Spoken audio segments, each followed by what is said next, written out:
Good. Okay, we're rolling. Hey friends, EHood and ABurdick. We're here in downtown Zenda, and we're just unpacking after the MC National Championship just held up at Lake Pewaukee at the Pewaukee Yacht Club. It was unbelievable. We had 93 boats. We had Kim and Torben Tornell, part of our class. They were fantastic regatta chairs, and they had a team of 55 volunteers.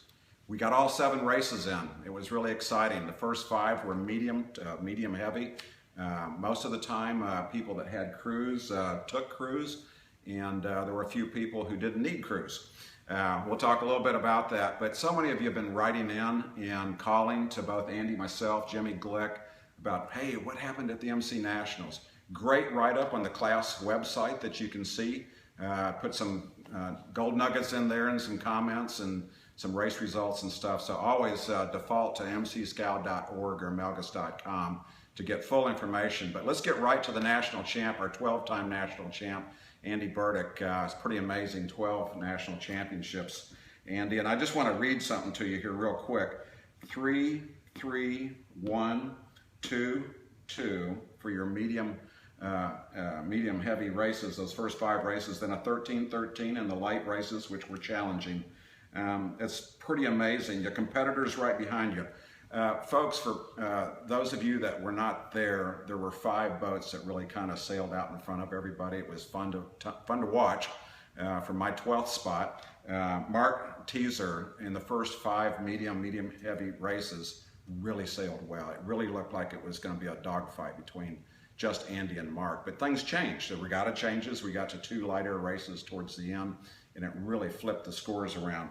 Bill Draheim from Rush Creek Yacht Club, our current Masters National Champion, fantastic addition to our class. Really sailed consistent. He finished 2nd, a bunch of top 10 finishes.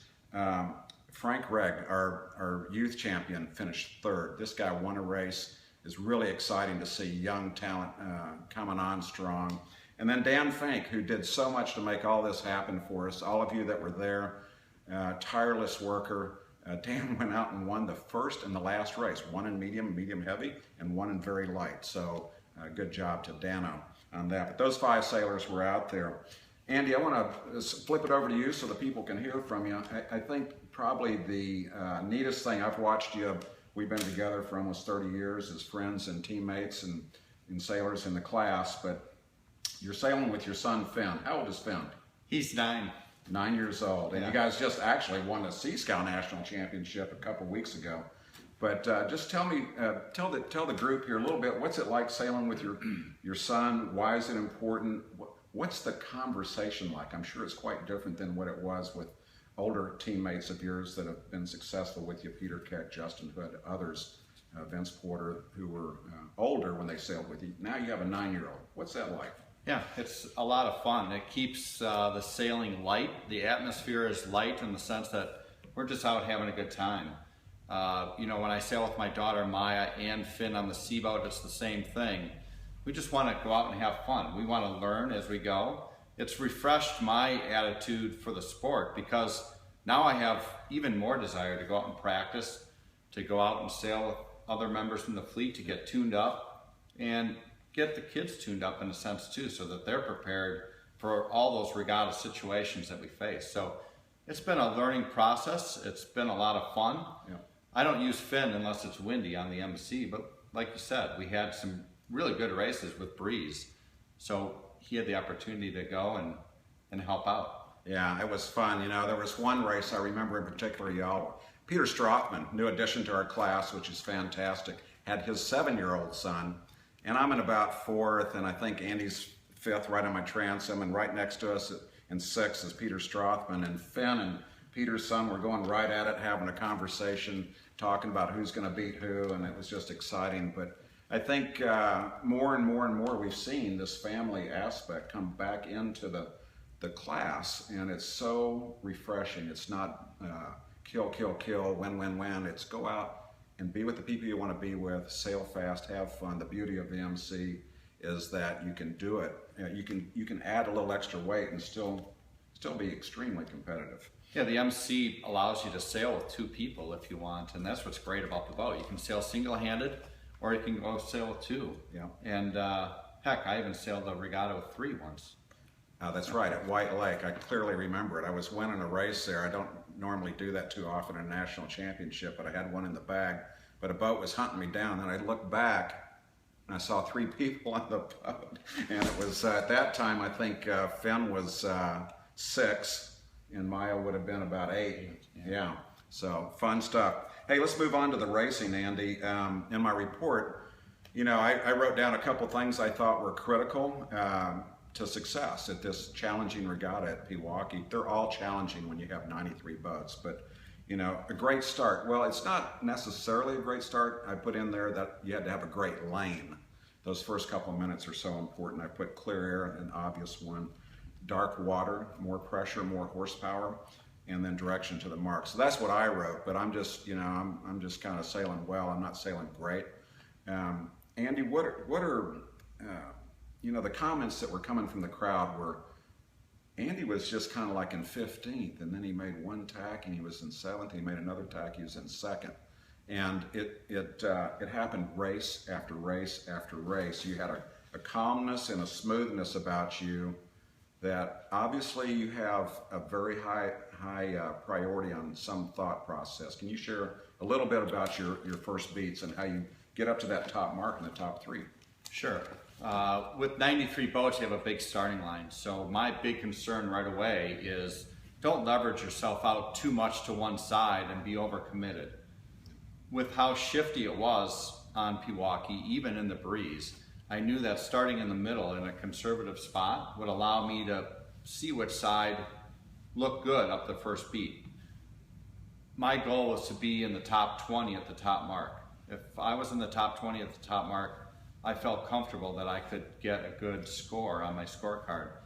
I didn't want to be on one end of the line and end up with a 40th or a 50th, which can happen in that fleet because there's so many boats and so many good sailors. So first it was a conservative approach at the starting line. So I would determine which end of the line was favored. I would then split the course in half, looking at it, and determine which side of the course seemed to have better velocity inside the 3-minute sequence. And then I would kind of determine my game plan as to being in that area. But the most important thing, like you said, was maybe I wasn't in the top group up the first beat, and then I would get there eventually. It was just sailing the angles. You had to sail the lift. If you were complacent or you didn't have the sense of urgency to tack and get clear air and sail the lift at the same time, then you were losing ground. Yeah, so let's break that down just a second. Complacency, you're talking like 5-10 seconds. If you're 30 seconds, 45 seconds thinking about whether you're on a header or a lift or there's pressure or no pressure, that's a little too late, isn't it? Yeah, I mean, the sense of urgency goes from on the boat perspective. When I get headed, the first thing I do is look up the lake and say, where's the wind, okay? If I see wind ahead, immediately, I'll sail the header for a little bit. If I don't see wind ahead and I see wind to the other side of me, I'll tack and sail the lift right away.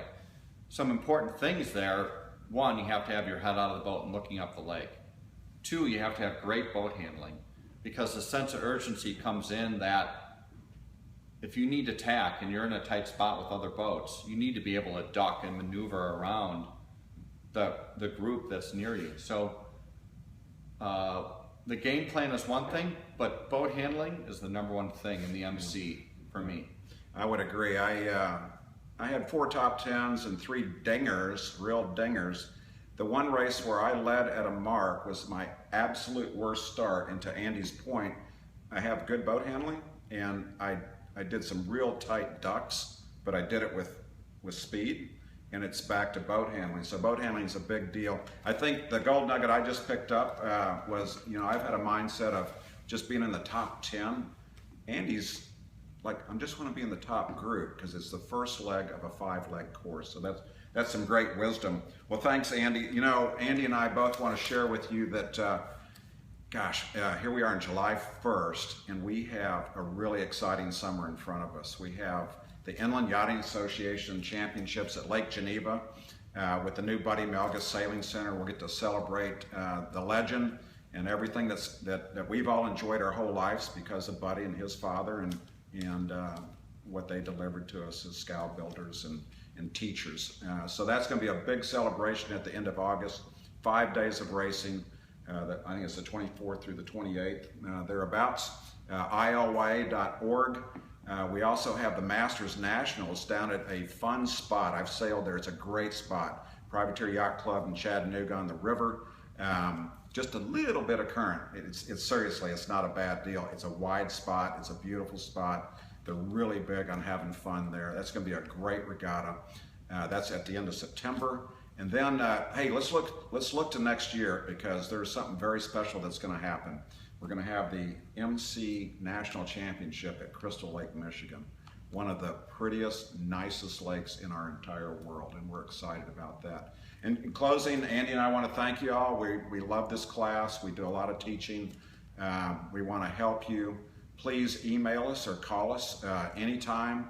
Real simple on our emails, just andy@melgus.com, eric@melgus.com, Jimmy Glick, jim@melgus.com, and of course Harry Melgus, harry@melgus.com. We're here to serve you, to make your sailing experience better. For sure. Yeah. Thanks, gang. Eric. Thank you. Bye.